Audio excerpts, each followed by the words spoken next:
Hello, you're welcome to Simplified English Grammar. Today we are continuing with our verbs. Remember the last time we talked about lexical verbs, and we did mention in that video that lexical verbs are verbs that are independent.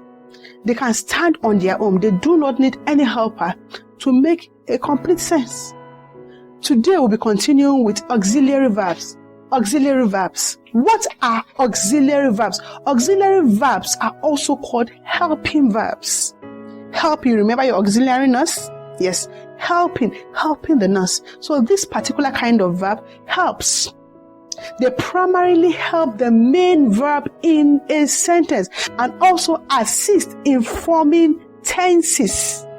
Auxiliary verbs also assist in forming tenses when an auxiliary verb is used in a sentence.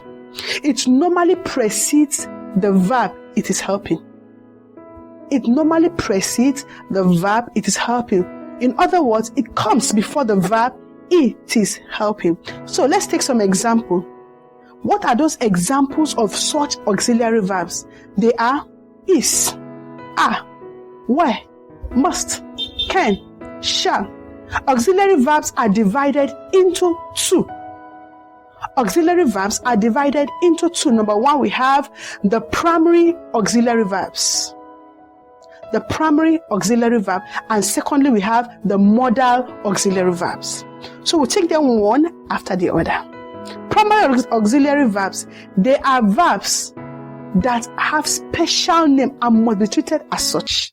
They are called verb to be, verb to do, and verb to have. Three of them: verb to be, verb to do, and verb to have. They are in different form. The conjugation will bring it crystal clear.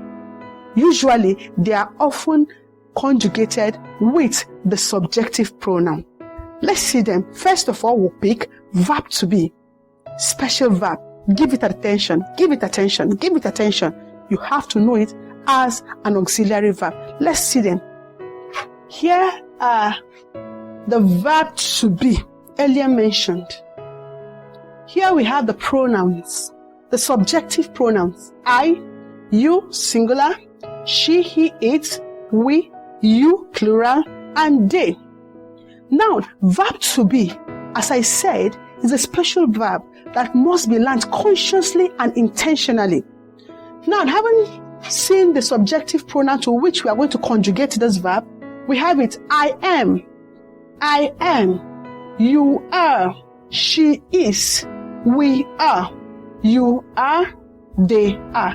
In its simple present tense, in its single present tense. Now, in its past tense, simple past tense, we have I was, you were, she was, we were, you were, and they were. In its present participle form, we have it as being, and its past participle, we have it as being. Now, I need you to note something about it. Only this verb to be has three forms of the present tense. It has two forms of the past tense, which is was and were, and one form of the present participle being, and one form of the past participle being. In all, it has 8, including be itself, because be is a verb. So when you count it, you have 3 plus 2 plus 1 plus 1 plus be. 8 of them. We should consciously learn them, that anywhere you see am is a verb, is a verb, a verb, auxiliary verb, telling you about state of being, auxiliary verb. Now we'll move to the next kind of verb under the auxiliary verb, called verb to do. Verb to do. We have seen verb to be, we'll see verb to do, then later on we'll see verb to have, before we talk about the modal auxiliary, which is the second part of these types of auxiliary. Move again with me to verb to do. Let's conjugate it.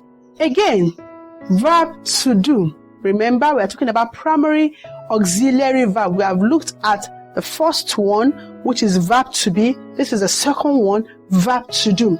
Verb to do here is still conjugating using the subjective pronouns. We have I do, you do. She does, we do, you do, they do.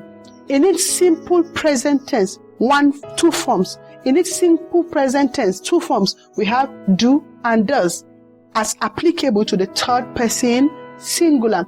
Its simple past tense is just one, did. I did, you did, she did, we did, you did, and they did. Then we have one form of its present participle, doing, the ing verb, and finally we have the past participle, done. Again, we are moving to the third type of primary auxiliary verb, which is verb to have. Let's see verb to have together. Follow me. Again, here we have, like verb to do, we have I have, you have, she has, we have, you have, they have. In this simple present tense, two form, have and has, as applicable again to the third person singular. Its simple past tense is had. Present participle is having. And finally here, past participle still remains had. I want to believe you have learned something. We'll be continuing with this class in our next episode. If you have not subscribed, please do well to subscribe. Like our videos. Share them. Comment. Let us know we are doing something. Are we not doing something? If we are doing something, let us know. I want to see your comments. Thank you very much. Thank you very much. Thank you very much for viewing this channel. See you in our next episode. Bye.